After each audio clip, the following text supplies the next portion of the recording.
Kita beralih ke informasi berikutnya, mengantisipasi beredarnya narkoba secara masif di desa yang menyasar generasi muda. Di tahun 2018 ini, semestinya semua desa adat di Bali menetapkan perarem atau awik desa guna menanggulangi penyebaran narkoba di tingkat desa dengan memberi sanksi tegas.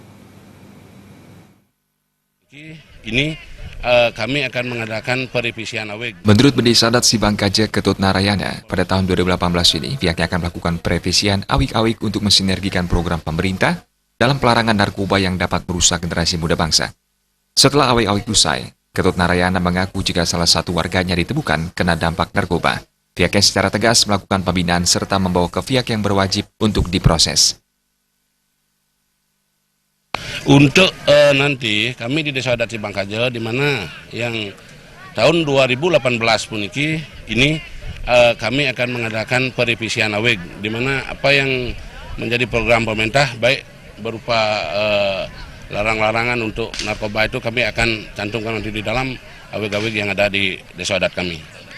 Kami merasakan sangat penting sekali adanya perarem mengenai narkoba. Karena apa? Karena narkoba itu sudah jelas-jelas akan merusak generasi kita. Itu makanya kami ingin nanti akan mencantumkan narkoba di dalam perarem atau di dalam awik kami. Nah, kalau ada penemuan daripada salah satu masyarakat kami yang akan kena dari dampak narkoba itu, sudah barang tentu kami akan melakukan mungkin awalnya pembinaan dan selanjutnya minta petunjuk daripada guru wiseso baik yang menangani masalah narkoba.